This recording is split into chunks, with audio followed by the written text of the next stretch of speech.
talk about crypto. So hi everyone. So I know that crypto talks can sometimes be a bit boring. You know, it's a lot of math and details, and well, I don't want to bore you too much. So I'll try to be rather general. So maybe I apologize in advance if there's not enough details. You can ask me, or I can give you the references. You can find the slides online. You can download this, or you can even tweet it if you like. So a bit about me. Well, maybe you know me from Twitter, or I did some crypto research. I read in the book. If you're interested in the book, maybe it's pretty expensive. It's like 100 bucks. If you want to just send me a message, I can send you the PDF. Just don't touch Springer. All right. So the agenda, I'll try to motivate this talk. Then some very basics about backdoors, crypto backdoors in particular, and how to sabotage crypto, how to manipulate crypto to put the backdoor in there. And then I'll present what I call a perfect backdoor. It's pretty straightforward, but it's actually very, very efficient. All right, so why this talk? So you may not care about backdoors or crypto backdoors, but you may have backdoors in your system, in your chip. However, you heard about NSA's Bullrun program. They say explicitly that the goal is to insert vulnerabilities into commercial encryption systems, ID systems, networks, and endpoint communication devices, blah, blah, blah, blah. So, NSA has been at least trying to put backdoors in software, in hardware, and to manipulate committees. On the other hand, there's almost no research, no public research at least, about this. You may know the 204 book by Moti Young and Adam Young, Cryptography. It's pretty dense and messy book, but there's a lot of ideas. More recently, there was this kind of white paper by Bushnell and other people. So it appeared in 205 this year. You'll find about the same ideas in this paper as in this talk. I gave an earlier version of this talk last year in SyScan'15 in Paris, but this one is much better. I don't know, but there's much more thing in this one. So if you were in SyScan'15, maybe stay in the room for a while. All right, so backdoors tend to have bad reputation if you are I don't know, libertarian activist. Backdoors are used for surveillance, for deception by dictators. It's really, really bad. There's Matt Blaze, who is really knowledgeable about backdoors, and he hates backdoors. He said, a backdoor for government can easily and quietly become a backdoor for criminals and foreign intelligence services. And also for terrorists and pedophiles. And so I don't know if this is the best, it's probably not the best argument. It also says it increases the attack surface of the system, because you had some code, you had some functionality, so there may be vulnerability in there, or the backdoor might be very bad and might be exploited by other guys.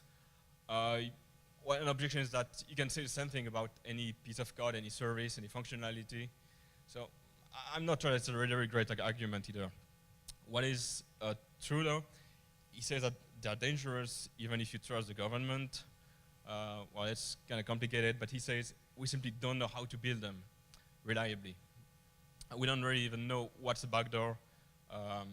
So it's not well understood, at least by the public, especially crypto backdoors. So why doing this research? You might want to put a backdoor in your product, but you also might want to detect backdoors in the products you're using. So maybe it's a more reasonable motivation. And like I said, if you have to implement a backdoor for good or not so good reasons, well, maybe better do it well. You have to put a backdoor somewhere. You want to be the only one to exploit it. All right. So very simple things. What's a backdoor? People tell me, yeah, backdoor in crypto, it's like RSA. I say, no, it's not a trapdoor. Trapdoor is overt. You know that there's a way to invert the function. So in the case of RSA, you know the prime factors, then you can invert. But everybody knows that you know how to invert it. It's not a backdoor, it's a trapdoor. Don't remember where I read this one. It's a feature or defect that allows surreptitious access to data. A defect means that it could be unintentional. So I don't know if you would call backdoor what's not intentional, but what is clearly a backdoor from my point of view is weakened algorithms. For example, there was a case of A52. Who knows A51, A52? Yeah, a couple of people. It was the GSM encryption standard.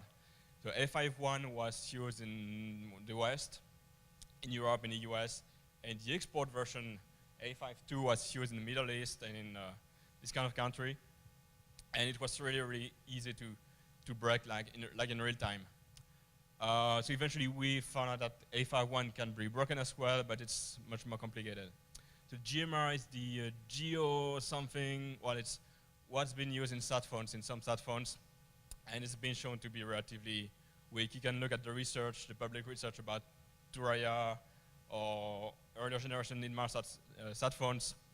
They use this kind of thing, and it's really, really not secure. Another type of backdoor is we have cover channels. So we had this great talk before about hiding stuff in pictures. So cover channel is you will hide something in a message, in an image, and typically in the case of crypto, you may want to hide secret keys in encrypted messages or in public values. All right. Key curve, you see, you remember the Clipper chip. So you trust the government in storing securely a private key that will allow them to decrypt your messages. If you're in a company where you use, I don't know, PGP, in typical deployments in corporate environments, you have like a master key. All messages are encrypted with this master key of the company, and they store the private key in some safe somewhere. Okay. Another definition that I read in the paper and from the next slide is an undocumented way to get access to a computer system or the data it contains. So the keyword here is undocumented. That suggests a pretty general definition of backdoor. And there was this paper, it was a bit funny, we hear a lot about Chinese malware, Chinese whatever today. That was in 2012. And this paper made the headlines because he said, well, I found how to access like an administration interface of this FPGA device. He used DPA, differential power analysis, kind of side channel attack, to recover the password of some hidden undocumented interface. And apparently that was manufactured in China. And he found this secret access that became a Chinese backdoor, and that was in the newspapers. But eventually it turned out that, well, allegedly was just a debug interface like we can find in many devices. There's a backdoors. So backdoors is, I don't know who introduced the term, but it's typically backdoors that look like bugs. So you can claim deniability plausibly. Now, if you were to create a backdoor, first of all, like a good engineer, you would set out the requirements.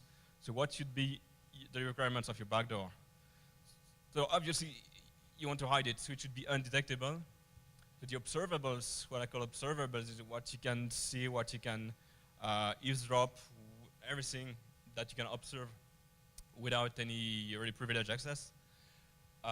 They look legitimate. They look random if they're supposed to look random, but you don't see the backdoor easily. And this requires non-trivial reverse engineer. So by non-trivial, I mean, for instance, reversing an FPGA bitstream or an integrated circuit. The next obvious quality is deniability. So if the backdoor is found, if you're the designer of the product, you might want to say, oh, that was an accident. That was the developer is a bit stupid, so he did this mistake. So it should look unintentional and not incriminating. If you're not directly the designer of the product, you should not leave your name in the comments or the signature of your company. This happened in the past. This should be what NSA calls NOBUS, which means no one but us, or like explain exclusive exploitability. That's so pretty straightforward. You put a backdoor, you want to be the only one to exploit it. So this means that this should require a secret. So the most natural case, it should require a secret key, or could be a secret algorithm, a secret protocol, or maybe a secret signaling mechanism.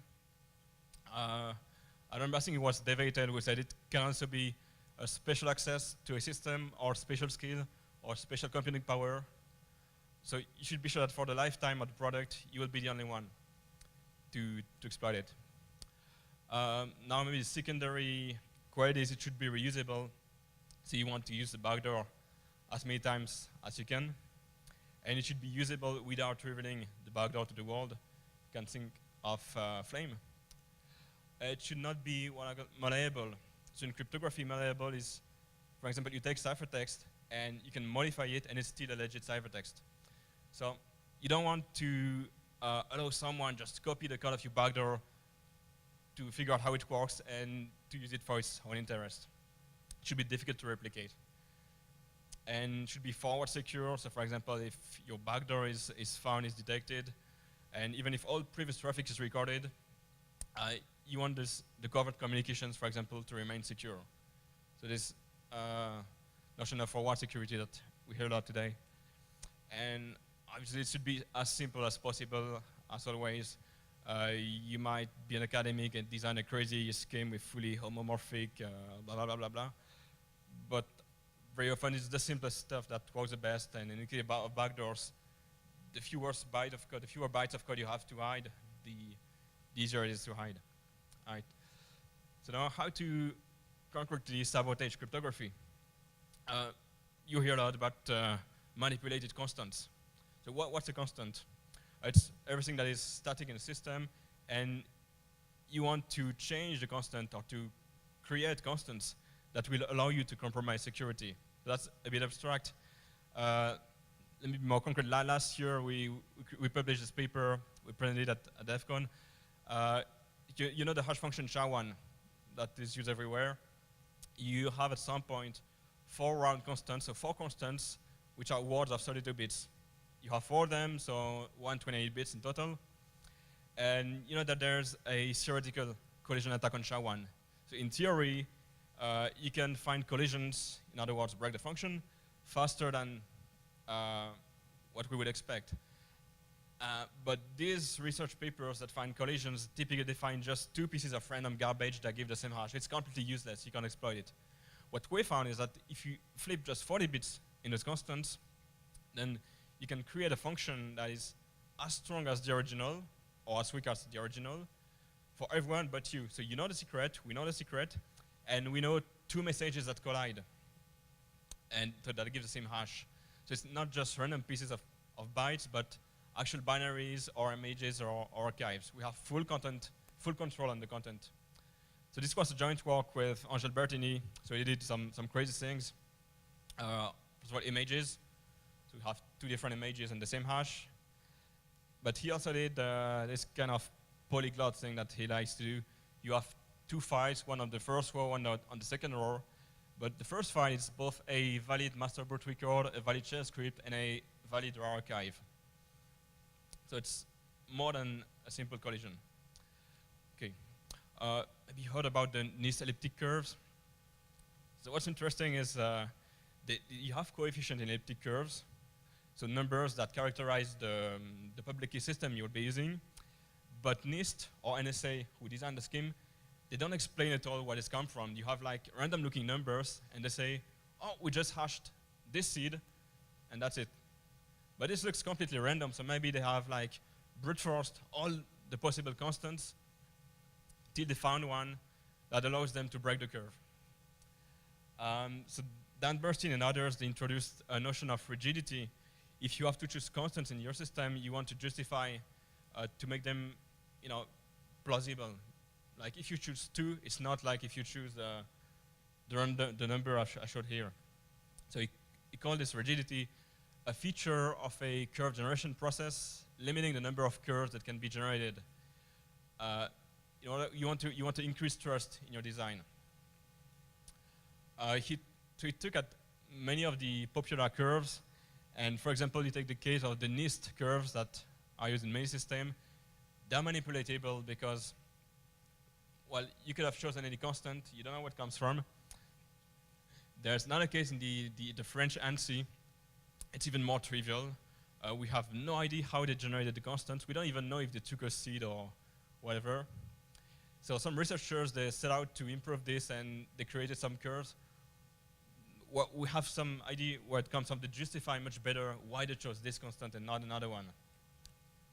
There was this amazing paper by Dan and others.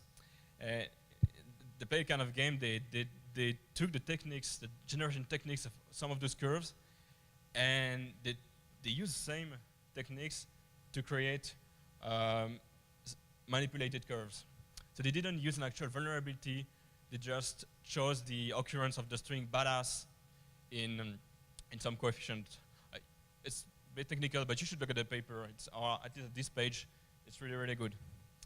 So what I did, accidentally, a few days ago, I put this project on GitHub, and here the funny thing is I tried to generate millions of constants that look plausible, like, oh, I just took the square root of 2, I hashed it with SHA-1, so trust me.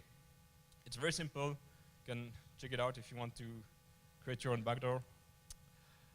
So obviously there was the case of the dual EC PRNG of NIST. I won't bore you with the mathematical details, but the upshot here is that if NIST or if NSA knows the value n here, they can completely break the RNG, the pseudo-random generator. And if you compromise the randomness in a cryptographic system, you compromise whole security. As you may know, NIST or NSA, they have paid the RSA company to use this. I think they paid it $10 million. There might be a reason. There's no evidence that they've used it, that they actually exploited backdoor, but, well, it's probably enough. So like I said, constants, it's not just numerical values, it's not just numbers. It can be everything from arithmetic operations, from yes boxes in a cipher, from how many rounds you do. So anything that is static, any piece of code, any pseudocode that is static can be manipulated. So there was this great paper by my friend Marco, and he said there might be a backdoor in AES. You know AES. He said there's a key component with a backdoor that was the Belgian government, which was designed by Belgian guys, and the Catholic Church, blah, blah, blah, to secretly eavesdrop on all AES. That's a joke, obviously, but wait. So he said that the algebraic degree of the underlying transform is -1 because the S box, so let's say the security component of AES is created as the inverse in some finite field, the inverse of an element. And say, oh, this is very simple, it's suspicious. So what he proposes is to replace the inverse by the square root. The square root, you know, this fancy mathematical symbol, it looks much more complicated. Now, I don't know if you know how AES works, but so let's say you use the square root in some characteristic field, and you just do this and matrix operations over bits, bitwise. So maybe some of you have guessed that the problem here. So if you complete the square root, it's not stronger, it's completely weaker. The square root in this kind of mathematical field, it's linear with respect to bits. So all the other operations are linear, and linear in cryptographic terminology, it means predictable. So if you make this modification in AES, it's completely insecure. You can recover the key instantaneously. All right. So another type of backdoor is in an important component of cryptographic system in key generation. If you have no key, you have no secret, so everything becomes trivially predictable, and cryptography becomes pointless. So what about you modify the key generation system to make keys completely predictable to you only? So there was this story about some famous smart card company recently, in Malta. And let's say you take the 3G and 4G system. So when you connect to your telco provider, you have a unique key in your SIM card, and they have a copy of the same key in the authentication center. But you will use session keys for each new session. And how are these session keys generated? Well, you use your secret key, your telco provider, they generate some random value, and the session keys only depend on your long-term key and on this fresh randomness, which means that they completely control the session keys and you don't control anything.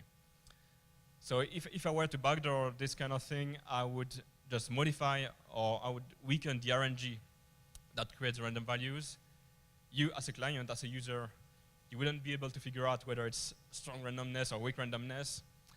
And you could like have a relatively small set of session keys, and you could give them to, I don't know, police or whoever, and this could make tactical interception well, much faster, at least straightforward. Okay, something that is maybe more technical, but I won't go into technical details, but it's very, very funny too. So in RSA, there was this idea of hiding small public exponent in an RSA key. So in an RSA key, you have a modulus and an exponent. The exponent is the value that you use to encrypt. And if the exponent is very low, then some attacks are working, and you can recover the secret key by doing some crazy math. But if you show the exponent that it's 3, then it's obvious that it's low. It's very low. But you can like hide a small exponent into a bigger one. I'm skipping the details. But like if you outsource key generation to someone else, he can give you keys that look strong, but you won't be able to figure out whether they're strong or not. Something even funnier is a cover channel for itself. The idea here is to hide the private key in the public key. The very general idea is to kind of encrypt the private key and use some of the redundancy in the public key to hide this encrypted secret key. So only the adversary can recover the private key. So your public key becomes a public and private key. And that was called Pretty Awful Privacy by Moti and Adam then. Okay, so bottom line, don't outsource keygen, but you knew it already, but now you know that this kind of thing can be done. The backdoors can be not only in the actual algorithm, but also in the implementation. For example, if you take the spec and you slightly deviate from the spec, you have several steps. You implement step 1, step 2, and step 3 and 4, they're completely independent, so you might make step 4 before step 3. This kind of thing, you can get plausible deniability.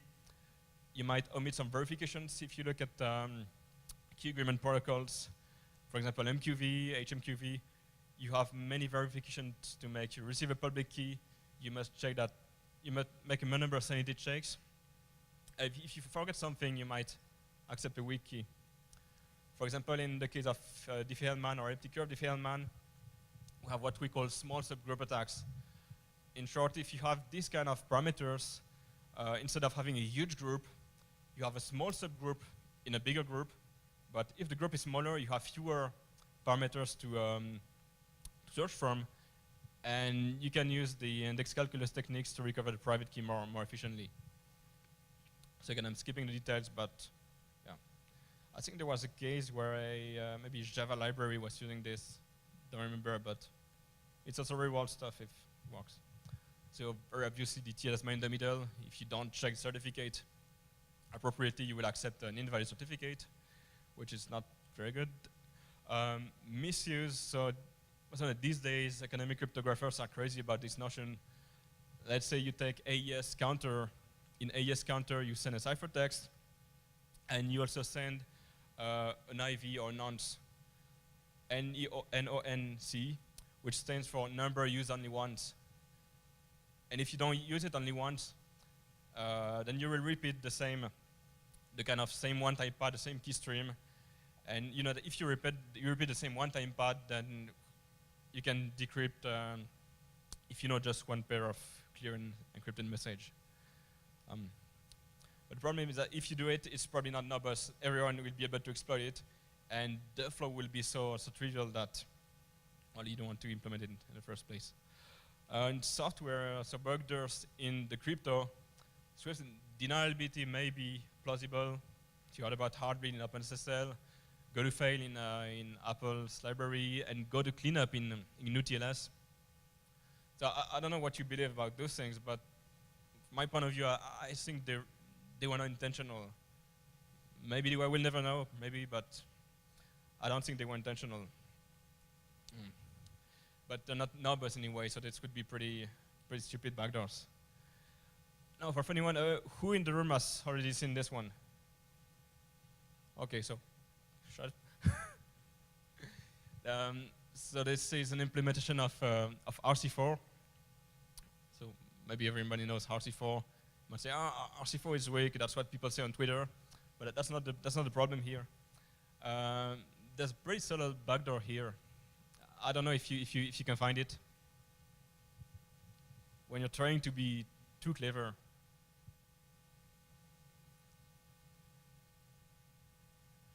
right? Someone found it? I want to save one register, and I will make this clever XOR swap, x XOR y, y XOR x, XOR y, to swap the two values. But if you use it here, you swap a, I, and aj, so the ith element and the jth element in the array A.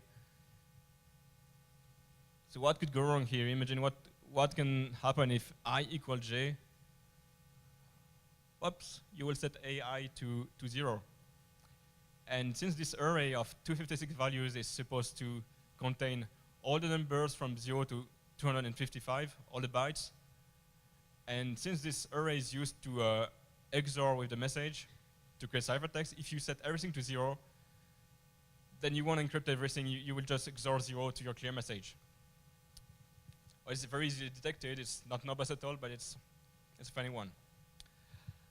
Now, but backdoors in hardware. So, probably heard about IC Trojans, Trojans in integrated circuits. So it's a malicious modification of the chip. It can be either at the HDL level, so in the high-level description of your hardware design. Might be in the netlist. So I don't know if you've already seen the netlist, but I don't really know how you could put a meaningful backdoor in a netlist, but well, why not? Or even at a distribution where you have the fabricated chip, and maybe you will use some fib to kill some transistors or whatever. The thing here is that the detection is very, very difficult. I know some people are into the hardware reverse engineering business, but if you have a chip of like 10 million gates, and you are given two chips, and you don't even know if one of the two is legit and the other one is backdoor. So it's practically, I wouldn't say impossible, but very difficult to find backdoors in hardware. There was this nice paper in 2013 at Chess, and they say, well, we found the ultimate hardware Trojan. It can be detected. We don't modify the circuit. We have the same transistors. We just modify the kind of the polarity of the transistors. And their claim was that it would not be detectable by optical reverse engineering, so by standard imagery techniques. And next year, it was in 2013. In 2014, there was this paper, so obviously, yeah, we can reverse engineering your backdoor. We can find your backdoor. The caveat here is that they did not contradict the claims of the author. So I double-checked it 1 hour ago. They use electronic imagery, so an SEM microscope, and they also use a fib. It's even easier with just electronic imagery than just a fib.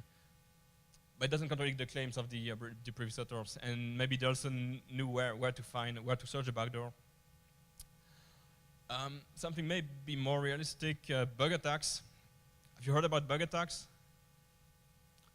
Oh.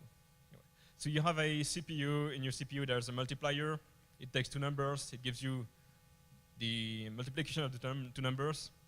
So if you have a multiplier that multiplies two 64-bit values, and that always gives the good result, except for one magic pair that you only know. And for this magic pair, you won't get you will get maybe 0 or whatever. But the thing is, if you know these two values, you can exploit it to break RSA and ECC very efficiently. And you cannot test that the multiplier is correct, is sound, because there's just too many pairs to check. 2 to the power 128. It's like brute forcing an NAES key. You can't do it with all the resources in the universe. So detection is unlikely unless you look at the actual hardware of the chip. Okay. Now for what I call a perfect backdoor. It's not perfect, but it's marketing. the idea here is to create a covert channel by using a malicious random number generator. We will make it nobus thanks to public key encryption, because we will know the private key and the public key will be in the backdoor system. And it will be undetectable thanks to this theoretical notion of undistinguishability. Okay. First thing you do, you generate a public key, and you have some secret data you want to exfiltrate from the system, and so you will encrypt it using your public key. Now the constraint is that these values, ciphertext, should look random. They should not, you should not be able to distinguish them from a true, perfectly random string. And then, for example, that's just an example, you can use these values for AES-CBC encryption, because to use AES-CBC securely, you need to use a random IV, an unpredictable IV at each new encryption. An IV is just 16 bytes that should be random to guarantee that you have the higher security level. So instead of using a true random number generator, you will just use this random number generator. And if you just eavesdrop the communication, or if you receive the message, you don't know that there's a backdoor in there. So what can we use as a public key scheme where the ciphertext looks like random garbage? So not RSA, not textbook ECC, but there's something called Alligator by Dan Bertin and others, published last year, if I remember correctly. And they prove very rigorously that both the keys, the private keys, the messages, they have exactly the same distribution as a uniformly random string. Sorry. So we can use this. And they even give us some examples of elliptic curve that satisfy the constraints to use this public key scheme.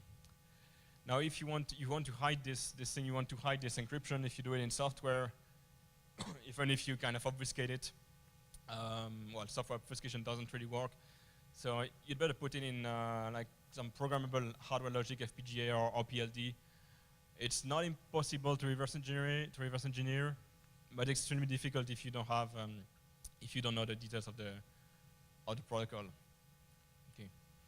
So now what can be proven? I've not put the mathematical proof here, but you can prove that the computations and the communications will look exactly the same as if there were no backdoor at all. Okay. And even if there's a full reverse engineering of the system, the previous communications remain safe because you will need the private key to decrypt previous communications.